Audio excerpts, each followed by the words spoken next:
আমাদের প্রিয় অনুজ সহযোদ্ধা শরীফ ওসমান হাদি মারা গেছেন। তিনি তার রবের কাছে চলে গেছেন। ইন্না লিল্লাহি ওয়া ইন্না ইলাইহি রাজিউন। তার এই ইন্তেকাল এবং শাহাদাত বাংলাদেশের স্বাধীনতার সার্বভৌমত্বের ইতিহাসের এক উজ্জ্বল নিদর্শন এবং প্রতীক হিসেবে থাকবে। আমরা তার জন্য অবশ্যই দোয়া করি, আল্লাহ রাব্বুল আলামিন যেন তাকে জান্নাতুল ফেরদাউসের মেহমান করে দেন, তার শাহাদাতকে যেন কবুল করেন। আপনারা জানেন, ইনকিলাব মঞ্চের মুখপাত্র শহীদ ওসমান হাদি আমাদের মাঝে নেই। এটা আসলে আজকের খবর না। যখন প্রথম এই ঘটনাটা ঘটেছিল, এটা ঢাকা মেডিকেলে যখন অপারেশনটা হয়, সেখানে এক অপারেশনে থাকা এক ডাক্তারের সাথে কথা হয়েছিল। তিনি যেটা বলেছিলেন যে এটা আসলে মানে বাঁচার সম্ভাবনা একেবারে নেই বললেই চলে। তারপরেও মূলত তারা ইউনাইটেড হসপিটাল, এই এভারকেয়ার হসপিটালে যেটা নিয়ে গিয়েছিল একটা বেটার লাইফ সাপোর্ট দেওয়ার জন্য, এর বাইরে কোনো কিছু না। তো দেখেন, এই ঘটনাটা কিন্তু আমি যেহেতু জানি বা অনেকেই জানে, তার মানে সরকারের কাছে ছিল। সে যে মারা যাবে এটা সরকার বুঝতে পারছিল। তারপরেও তার যে খুনি, সেই খুনিকে বাঁচানোর জন্য সরকারের গোয়েন্দা সংস্থা, বিশেষ করে ডিজিএফআই এর কয়েকজন কর্মকর্তা, তারপরে ওর নাম কি, সেলিম আজাদ, ডিএমআই,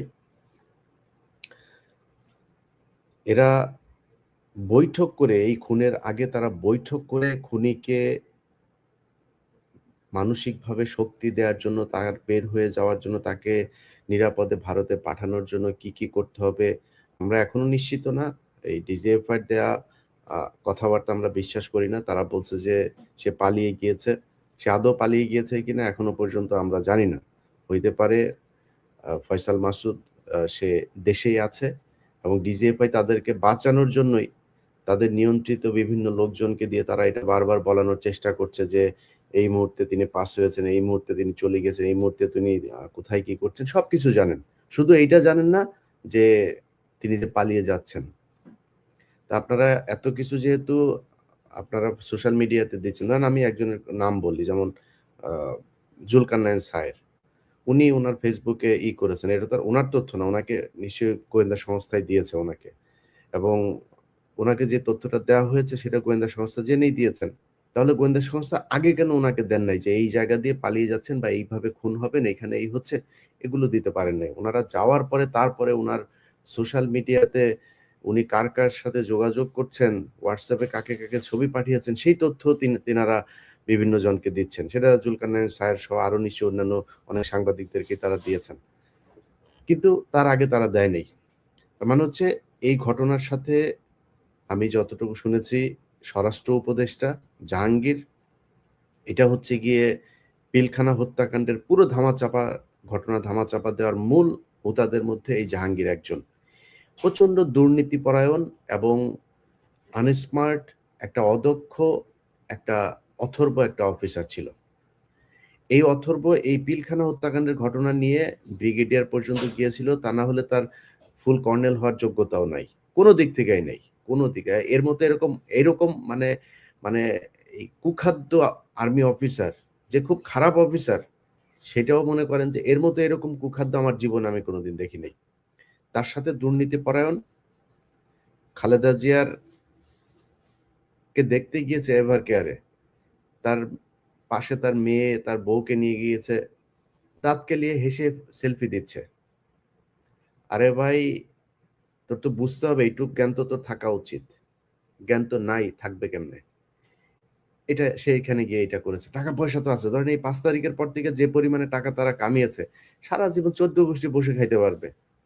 এই দাঁত তো সবসময় কেলাই থাকে। এখন টাকা পয়সা হয়েছে না, এরা এই খুনের সাথে জড়িত এবং ডিজিএফআই সরাসরি এই খুন এক্সিকিউট, প্ল্যানিং, আফটার এফেক্ট যা যা করা দরকার সবকিছু ডিজিএফআই বসে বসে করেছে।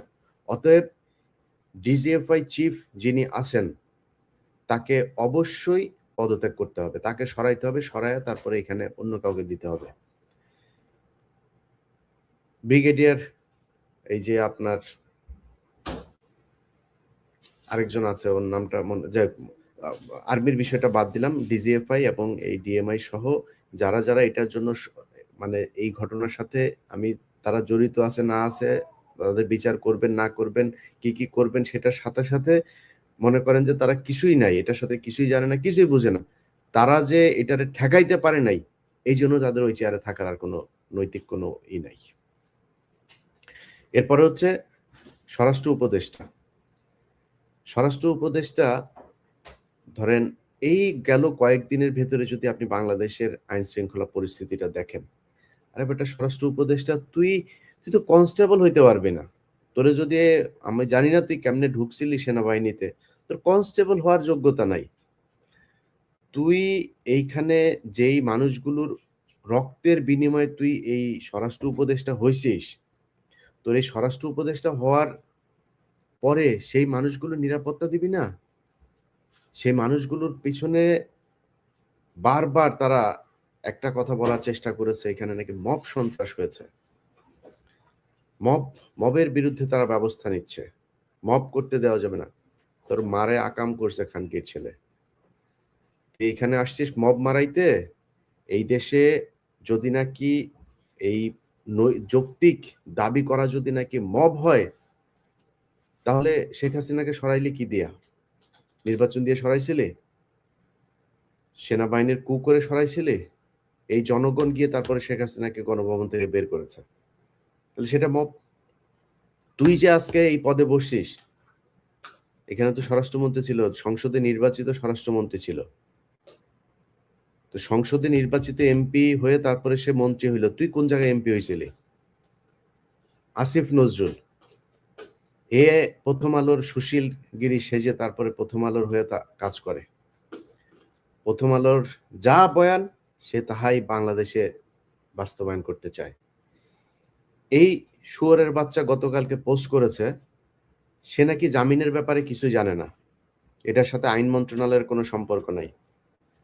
শুয়োরের বাচ্চা, তুই যা করছিস, তুই যে জাউরামি এই গত 1.5 বছরে করছিস, আল্লাহ যদি বাঁচায় রাখে, তোর অপমান অপদস্থ এই সরকারটা শেষ হওয়ার পরের দিন থেকে শুরু হবে। আসিফ নজরুল যেখানে যাবে ওইখানে জুতা খাবি, ডিম খাবি, এটা তোর কপালের সাথে একদম ওতপ্রোতভাবে জড়িয়ে আছে। এখন এটা হবে, হইতেই হবে। এখন আসিফ নজরুল কালকে পোস্ট করেছে সে নাকি কিছুই জানে না, এটার ব্যাপারে আইন মন্ত্রণালয়ের কোনো কিছুই নেই। আচ্ছা, এটা আপনার যখন কিনা 5 আগস্ট হয়, 5 আগস্টের পরে আপনাকে নামটা বলছি বিচারপতির,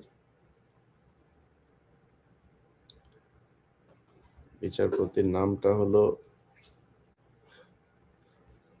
শেখ তাহসান আলী। আপনাদেরকেও শুয়োরের বাচ্চার ছবিটা দেখাই।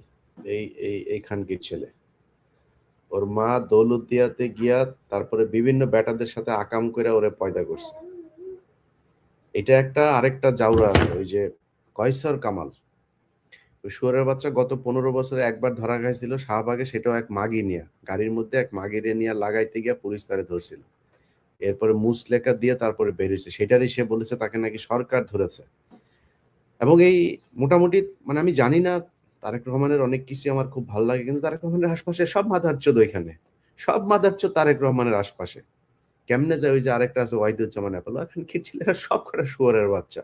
এই শুয়োরের বাচ্চাগুলো সব পাশে পাশে গিয়া তারপরে এদেরকে, এই কায়সার কামাল আর এই শুয়োরের বাচ্চা, এই দুইটাই মিলে এর বেঞ্চে আপনার এই হাইকোর্ট থেকে ও জামিনটা হয়েছে। এই আজকে যে হাদির করা হলো, হাদিকে যে মারা হইলো, এই তো জেলে থাকার কথা।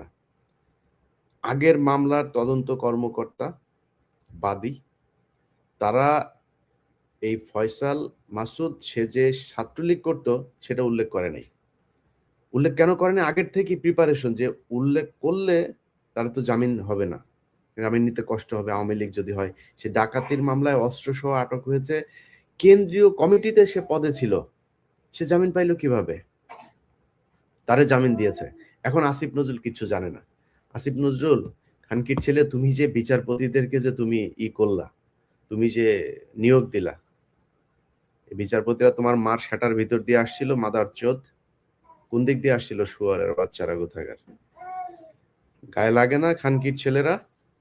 এই মানুষগুলো রক্তের উপরে দাঁড়ায়, তারপরে তোরা উপদেষ্টা হইছিস, তোরা বড় বড় পদে বিচারপতি হয়ে। এই খানকির পোলা, এই যে তাহসান, শুয়ারের বাচ্চা, 5 তারিখের পরে সেইখানে তাকে বিচারপতি নিয়োগ করা হয়েছে, জামিন দিয়ে দিছে। সে যার রক্তের বিনিময়ে বিচারপতি হইল, সেই লোকটারে, সেই মানুষগুলিরে খুন করার জন্য খুনিরে সে জামিন দিল।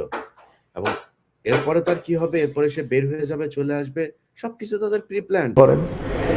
এবং যেই কারণে তিনি বাংলাদেশের আজাদির লড়াইটা লড়ে গেছেন, যেই বিশ্বাস থেকে, যেই সাহসিকতার থেকে, সেই সাহসিকতা এবং বিশ্বাসের জায়গা থেকে যেন আরও এরকম অনেক বীর হাদি আমাদের মাঝে জন্মায়, এবং তারা যেন দিল্লির আধিপত্যবাদ থেকে শুরু করে বাংলাদেশের স্বার্থবিরোধী যত এন্টিটি আছে, রাজনীতিতে, রাজনৈতিক দলের ভিতরে, প্রশাসনে, আমলাতন্ত্রে, সব জায়গাতে, সেই তাদের বিরুদ্ধে সে লড়াইটা যেন জারি রাখে।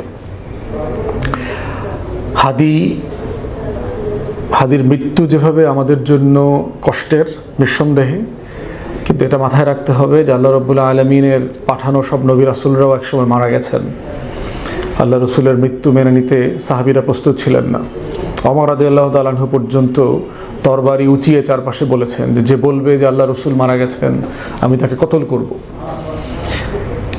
আবু বকর রাদিয়াল্লাহু তাআলা আনহু এসে তখন ওমরকে কোরআনের একটা আয়াত পড়ে শুনিয়েছেন যে সবাইকে চলে যেতে হবে, এবং যারা মুহাম্মাদের ইবাদত করে তারা জানুক যে মুহাম্মদ মারা গেছে, কিন্তু যারা আল্লাহ রাব্বুল আলামিনের ইবাদত করে তারা জানবে যে তিনি কোনোদিন মারা যাবেন না। মৃত্যু তার জীবনের অংশ না, তার সত্তার অংশ না। এই আয়াত বলবার পরে ওমর রাদিয়াল্লাহু তাআলা আনহু শান্ত হয়েছেন এবং ওটা উনি মেনে নিয়েছেন। অতএব এরকম মৃত্যু হচ্ছে আমাদের জীবনের একটা সবচেয়ে অনিবার্য একটা বাস্তবতা, ঘটনা, এবং যেটাকে কোনোভাবে আমরা অস্বীকার করতে পারবো না। এবং এই মৃত্যু হচ্ছে সবচেয়ে গৌরবের, যে মৃত্যুটা হচ্ছে চারপাশের মানুষকে আন্দোলিত করে, গর্বিত করে, যে মৃত্যুটা একটা জাতির আজাদির লড়াইটাকে সামনে এগিয়ে নিয়ে যায়। 2024-এর গণ অভ্যুত্থানের সবচেয়ে বড় সফলতা হচ্ছে যে এরকম অনেক শত শত, হাজার হাজার, লক্ষ লক্ষ হাদি বাংলাদেশে জন্মেছে, যারা আগামী দিনের এই স্বাধীনতার, সার্বভৌমত্ব এবং আজাদির লড়াইটাকে চালিয়ে নিয়ে যাবে। সতর্ক যেটা হওয়া দরকার, পুরো তরুণ সমাজকে বলছি, হাদির মৃত্যুতে যেভাবে আমার কষ্ট হচ্ছে, আমাদের পুরো তারুণ্য যারা আছেন সারা বাংলাদেশে, দেশের বাইরে, লক্ষ লক্ষ কোটি মানুষ একই কষ্টে আছেন। এই মৃত্যুকে কেন্দ্র করে আমরা যেন কোনো স্যাবোটাজ এবং ফাঁদে পা না দিই, সেটা কিন্তু মাথায় রাখতে হবে। এই ধরনের ঘটনার পরে যেটা হয়, পৃথিবীতে যারা এজেন্সির কাজ করেন, গোয়েন্দা সংস্থাগুলো যারা কাজ করেন, দেশের ভিতরে এবং বাহিরে আমাদের শত্রুরা যারা আছেন, তারা এই ঘটনাগুলোকে কেন্দ্র করে প্রচুর এন্ট্রাপমেন্ট করেন, প্রচুর ফাঁদ তৈরি করেন। এই ফাঁদের ভিতরে একটা হচ্ছে যে যারা প্রচণ্ডভাবে কষ্ট পাবেন এই মৃত্যুতে, তাদেরকে মিসগাইড করে অস্ত্র হাতে তুলে নিয়ে দেশের গুরুত্বপূর্ণ প্রশাসনিক ব্যর্থতার জায়গায় যারা আছেন তাদের বিরুদ্ধে অ্যাকশনে যাওয়া, হত্যাযজ্ঞে যাওয়া, নতুন করে কোনো আইন শৃঙ্খলা পরিস্থিতির যেন অবনতি হয় এরকম কোনো ঘটনা ঘটানোর চেষ্টা করা হতে পারে। এবং সেই বাস্তবতা নজির আমরা পৃথিবীতে বহুবার দেখেছি। তাই আমি সারা বাংলাদেশের আজাদির পক্ষের তরুণদেরকে বলছি, দয়া করে আপনারা কেউ আইনের বাইরে গিয়ে কোনো প্রতিবাদ, সমাবেশ, বিক্ষোভে জড়াবেন না। এবং এইটা আল্লাহ রসুলের সুন্নত যেমন না, ঠিক তেমনি বাংলাদেশ রাষ্ট্র আকারে তার যে আইন কাঠামো, এই কাঠামোর মধ্যেও পড়বে না। অতএব বিনীতভাবে আমাদের শত্রুদের ফাঁদে কেউ পা দেবেন না। অস্ত্র হাতে তুলে নেওয়া, নিজে আইন হাতে তুলে নেওয়া, আওয়ামী লীগ মারা, নিজের হাতে কাউকে খুন করবার চেষ্টা করা, অথবা হাদি হত্যার প্রতিশোধ নেবার চেষ্টা করা, সেটা কোনোভাবেই রাষ্ট্রীয় আইনের বাইরের কোনো ফ্রেমে যেন চলে না যায়। এইটা আল্লাহর ওয়াস্তে আমি সব দেশপ্রেমিক আজাদের পক্ষের মানুষদেরকে অনুরোধ করছি। এবং এই ফাঁদ তৈরি করবার চেষ্টা ইতিমধ্যে চলছে, আমরা জানি এগুলো। বাংলাদেশের বিভিন্ন জায়গা থেকে অস্ত্র প্রচুর এসছে, নির্বাচন সামনে এমনিতেই প্রচুর অস্ত্র আসতেছে ভারত থেকে, মিয়ানমার থেকে, এবং এই অস্ত্রগুলো রং হ্যান্ডে চলে যাওয়ার সম্ভাবনা আছে, এবং হ্যান্ডে যাবার মতো ফোর্সেসগুলো আমাদের এখানে আছে। এসালম, আওয়ামী লীগের এই যে দুর্বৃত্তপনা, এই যে অরাজকতার রাজনীতি, এর প্রত্যেকটা জিনিস কিন্তু এখানে আছে, জড়িত আছে। অতএব দয়া করে অবশ্যই আপনি কষ্ট পাবেন এবং সবর করতে হবে এই সময়টাতে। এই ধরনের ঘটনা ঘটলে আল্লাহ রব্বুল আলামিন বলে দিয়েছেন, ইনস্ট্রাকশন আছে, আল্লাহ রাসূলুল্লাহ সাল্লাল্লাহু আলাইহি ওয়াসাল্লাম বলে দিয়েছেন যে আসলে কী করতে হবে। অতএব সেই ইনস্ট্রাকশনের বাইরে গিয়ে কোনো অন্যায় কাজ করা যাবে না। কোনো শত্রু বিজয়ী হবে, শত্রুর লাভ হবে, আওয়ামী লীগ দিল্লি লাভ হবে, সেইটা বোঝার, ভাবার, মেনে নেবার কোনো কারণ নেই। তাহলে এই শাহাদাতের মধ্য থেকে আমাদের সবচেয়ে বড় জায়গা হচ্ছে, যে লেসনটা আমাদের নিতে হবে সেটা হচ্ছে আমাদের মুক্তির লড়াই চলমান, আজাদির লড়াই চলমান, এটা চলছে এবং চলবে। কোনো ব্যক্তির মৃত্যু এবং শাহাদাতের মধ্য দিয়ে এই লড়াই থেমে যাবে না, এটা পৃথিবীর ইতিহাস না, প্রথম কথা। দ্বিতীয় কথা হচ্ছে আবার যে সেই কথাটা মনে করায় দিচ্ছি, কারা আমাদের শত্রু। সেই শত্রু চেনার লড়াইটা আমাদের প্রত্যেকটা স্কুল, কলেজ, বিশ্ববিদ্যালয়ে ছড়িয়ে দিতে হবে, যে হাদির মৃত্যুর জন্য কারা দায়ী। আওয়ামী লীগ, জাতীয় পার্টি, 14 দলীয় এই যে ফ্যাসিবাদী জোট এবং তাদের দিল্লির প্রভুরা, আধিপত্যবাদী প্রভুরা যে দায়ী, কলকাতার সাংস্কৃতিক ফ্যাসিস্টরা দায়ী, এই পুরো ফোরামকে জাতির সামনে, তরুণদের সামনে, ইয়াংদের সামনে, ইউথদের সামনে, জেনজিদের সামনে এক্সপোজ করে দিতে হবে, ক্যারেক্টার ধরে ধরে এক্সপোজ করে দিতে হবে। কারা হাদিকে এবং হাদির মতো আরও অনেককে হত্যাযোগ্য করে তুলেছে। আজকে শুধু চিন্তা করেন, সেই সুশীলরা, সেই বুদ্ধিজীবীরা, সেই গণমাধ্যমগুলো একটা ঈশ্বরদীর 8টা কুকুরের বাচ্চা মারা যাওয়ার পরে যত পরিমাণ ক্ষোভ, কষ্ট, দুঃখ দেখাইছে, গত এক সপ্তাহে এই সুশীলদের চোখে তো আমি এত ফোঁটা পানি দেখি নাই, এত কষ্ট দেখি নাই, এত ইভেন্ট দেখি নাই। কয়টা প্রতিবাদ সমাবেশ হয়েছে। অথচ এরকম ঘটনা যদি বাংলাদেশের কোনো আওয়ামী কুলাঙ্গারের উপরে হইতো, গত জমানাতে কোনো নাট্যকর্মীর উপরে হইতো, তাহলে কি পরিমাণ রিয়াকশনটা তৈরি হইতো। ভাবখানা এরকম যে বাংলাদেশ শেষ হয়ে গেছে, বাংলাদেশ দখল হয়ে গেছে, বাংলাদেশ পাকিস্তানের হাতে চলে গেছে। অতএব সেই শত্রু এবং বয়ানটা তরুণদের কাছে আমাদের তুলে ধরতে হবে, এটা গুরুত্বপূর্ণ। আজকের এই শাহাদাতের দিনে এই জিনিসটা আমাদের মাথায় রাখতে হবে। তৃতীয় কল হচ্ছে, আমরা ধারণা করছি যেহেতু বৃহস্পতিবার, এখন অনেক রাত সিঙ্গাপুরে, এখন মৃত্যু ডিক্লেয়ার করা হয়েছে। শুক্রবারে হয়তো বিকাল সন্ধ্যা নাগাদ, আমরা ধারণা করছি শুক্রবার সন্ধ্যা 6টা-7টা নাগাদ লাশ বাংলাদেশে এসে পৌঁছবে।